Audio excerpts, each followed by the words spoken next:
तेजस्वी यादव जी ने आम जनता के बीच में आकर एक जगह बनाई और आज भी वो दूर दूर जाकर लोगों में जा रहे हैं, जबकि ये काम इस वक्त नीतीश कुमार जी का था। ये कमरे में बंद करके बैठकर सोशल मीडिया से या इलेक्ट्रॉनिक मीडिया से सियासत नहीं होगी। सुशांत सिर्फ बिहार के नहीं, पूरे हिंदुस्तान के लाल थे और हमेशा याद किए जाएंगे, हमेशा हमारे दिलों में रहेंगे। बड़ा गहरा ताल्लुक है सियासत का तबाही से। जब कोई शहर जलता है तो दिल्ली मुस्कुराती है। नमस्कार, आप देख रहे हैं न्यूज़ भारतवर्ष और मैं हूं आपके साथ रमन राय। आज हमारे साथ खास मुलाकात में जुड़ी है एक काफ़ी खास शख्स जिनकी मोहताज की किसी को ज़रूरत नहीं है। देश के जाने माने वरिष्ठ कवि और देश के जाने माने साहित्यकार मुनव्वर राणा जी की बेटी फौजिया राणा जी, जिनसे आज हम खास मुलाकात करेंगे। सबसे पहले तो मैडम आपका हमारे खास मुलाकात में स्वागत है। शुक्रिया। आज मैडम को एक खास अवार्ड से सम्मानित किया गया है, वो हम आपको दिखाना चाहेंगे। मदर टेरेसा फाउंडेशन की तरफ से कोरोना वॉरियर का आज इन्हें सर्टिफिकेट मिला गया है, जो कि मैडम को आज सम्मानित किया गया है। और मैडम से जानेंगे वो तमाम बातें जो बिहार में अभी सामने उभर कर आ रही है, और भी जितने भी जो राजनीतिक मुद्दे हैं, जितने भी जो सोशल मुद्दे हैं, उनसे मैडम से बात करेंगे और जानेंगे कि क्या कुछ हालात है अभी बिहार के। तो मैडम, जिस तरीके से बिहार में कोरोना काल में जो हालात उभर कर सामने आए हैं, क्या कुछ आप उस पर कहना चाहेंगे? सबसे पहले देखिए, सबसे पहले तो ये है कि जो कोरोना को लेके इस वक्त जो हालात हैं, पूरे मुल्क के जो हालात हैं और स्पेशली इस वक्त बिहार में जो चल रहा है, मैं ये कहना चाहती हूँ कि ये महामारी है और हम लोग इससे जागृत हो ही नहीं पाए, क्योंकि हमें जगाने वाले हमारे जो नुमाइंदे हम लोगों ने चुन के किसी जगह पर बिठाए थे, वो बजाय हमें जगाने के उन्होंने ख़ुद को क्वारंटीन कर लिया। तो आप अंदाज़ा लगा सकते हैं कि मुल्क के हालात किस कदर ख़राब हैं। चाहे वो महामारी हो, सिर्फ बीमारी नहीं है, बीमारी से बड़ी भुखमरी है, बेरोज़गारी है, ये चीज़ें भी काफ़ी उजागर होकर सामने आई। ऐसे में आप भी देख रही है कि बिहार के चीफ मिनिस्टर की बात कर ले, वो भी गायब थे, लेकिन अब वो सामने आए हैं। एक तरफ नेता प्रतिपक्ष तेजस्वी यादव भी काफ़ी दिनों के बाद बाहर निकले, लेकिन वो बाहर निकले हैं। ऐसे में लोग भी देख रहे हैं कि आने वाले वक्त में विधानसभा चुनाव होंगे, सभी राजनीतिक पार्टियां काफ़ी हलचल में आ गई है। तो इस माहौल में चुनाव होना और ऐसे में तमाम राजनीतिक दल का काफ़ी हलचल हो जाना, कैसे देखती है इन सब चीज़ों को आप? देखिए, पहली चीज़ तो ये है कि तेजस्वी यादव जी उस वक्त से एक्टिव हैं जिस वक्त से तमाम और मुद्दे थे। कोरोना से पहले के मुद्दे में भी वो काफ़ी एक्टिव हैं और विपक्ष में रह के एक मजबूत स्थिति में वो इसलिए हैं क्योंकि वो जनता के बीच में आए हैं सामने। और जितनी एनर्जी एक युवा नेता में होना चाहिए, एक उस इंसान में होना चाहिए जो एक बड़ी कुर्सी पर हमारा नुमाइंदा बनकर बैठे, वो सारी खूबियाँ उनमें मौजूद हैं। अब अगर आप नीतीश कुमार जी पर आइए, तो उन्होंने क्या किया कि बजाय वो जनता को कोरोना से बचाते, जागृत करते, मज़दूरों के बारे में कुछ सोचते, तो उन्होंने ख़ुद को क्वारंटीन कर लिया। जब विपक्ष का मुस्तकिल उन पर प्रहार होने लगा तो उन्होंने अपने पट खोल लिए और वो बाहर आए। लेकिन आज भी सिर्फ दरवाजे से बाहर आना मसले का हल नहीं है, हमें जनता तक पहुंचना वो एक बड़ा हल है। जनता को लगे कि ये नुमाइंदा चुना है मैंने, तो ये किस लिए चुना है। मैं किसी एक विशेष पक्ष की तारीफ़ नहीं कर रही, लेकिन अगर आप न्यूट्रल वे में भी देखिए तो तेजस्वी यादव जी ने आम जनता के बीच में आकर एक जगह बनाई और आज भी वो दूर दूर जाकर लोगों में जा रहे हैं, जबकि ये काम इस वक्त नीतीश कुमार जी का था।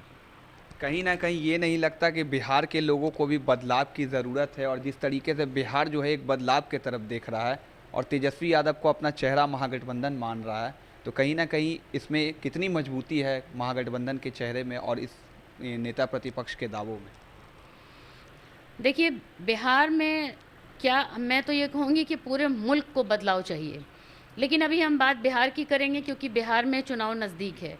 तो ये बेहतर सारा बिहार जान रहा है कि अब तक क्या हो रहा है। मैं आपको बताऊं कि जो हालात हैं, जो मज़दूरों के हालात हैं, जो तमाम इस कोरोना में चलता रहा, बहुत अफसोस के साथ कहना पड़ता है कि बाढ़ और बिहार पटना में बहुत दूरी नहीं है और इस दूरी दरमियान लोगों को, गरीब जो बेचारे हैं, उनको ये नहीं मालूम कि मास्क क्या चीज़ होती है। और हमारे माननीय चीफ मिनिस्टर साहब खुद क्वारंटीन में रहते हैं, जनता भूखों मर रही है। तो जनता आप समझदार है, जनता तय कर चुकी है कि ये बदलाव लाना है। और माफ़ कीजिएगा, आई एम सॉरी टू से यू, कि अब एनर्जेटिक लीडर चाहिए। ये कमरे में बंद करके बैठकर सोशल मीडिया से या इलेक्ट्रॉनिक मीडिया से सियासत नहीं होगी। ज़मीन से जुड़ा नेता चाहिए, ज़मीनी पार्टी चाहिए। मुझे नाम लेना ज़रूरी नहीं है, ये आप भी समझ रहे हैं, ये बिहार की जनता भी समझ रही है कि अब ज़मीनी नेता आएंगे, ज़मीनी लोग संभालेंगे और बिहार को एक नया रुख देंगे, नया भविष्य लिखा जाएगा बिहार का। बिहार में जो सत्ता पक्ष है 15 साल बनाम 15 साल की बात करता है, लेकिन अब जो सवाल है कि पहले के 15 साल को छोड़िए, आपने इस 15 साल में क्या किया वो जनता को बताइए। जनता ये जानना चाहती है और आने वाले 15 साल में क्या होगा ये जानना चाहती है।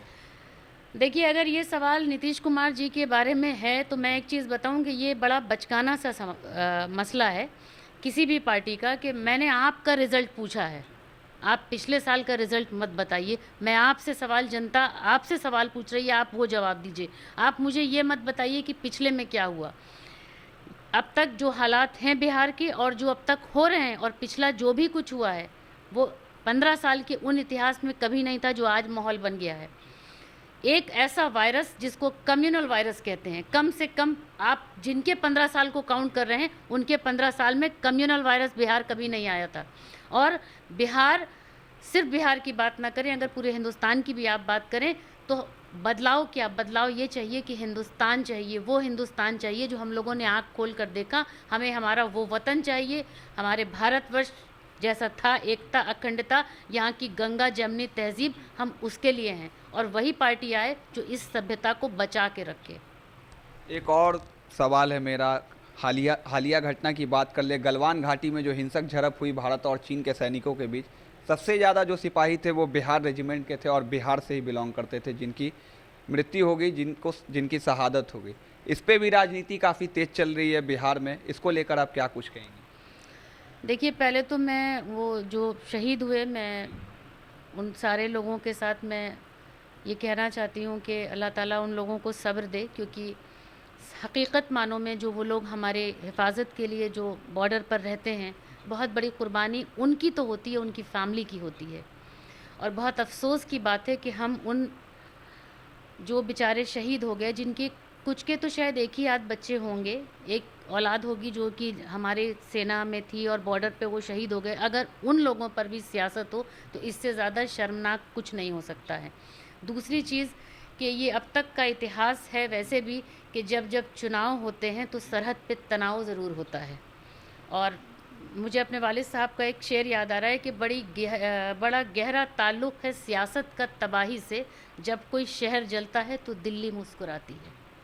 तो जब जब चुनाव होते हैं सरहद पे तनाव होता है। इसी के साथ एक और आखिरी सवाल मैं आपसे पूछना चाहूँगा कि जिस तरीके से एक बिहार के काफ़ी उभरते सितारे थे, पूरे देश भर में अपनी नाम बनाई थी, उनकी आत्महत्या हो जाती है, इसको लेकर भी बिहार में तमाम राजनीतिक दल की तरफ से तमाम अटकलें सामने आती है, सीबीआई जांच की मांग करती है। लेकिन इसको लेकर जो एक सबसे बड़ा सवाल खड़ा होता है वो बॉलीवुड में नेपोटिज्म को लेकर खड़ा होता है कि बिहार के कलाकारों के साथ जो है वहाँ पे इंसाफ़ी नहीं होती है। क्या कुछ कहेंगी आप पे और किस तरीके से आप इस पूरी चीज़ को देखती है?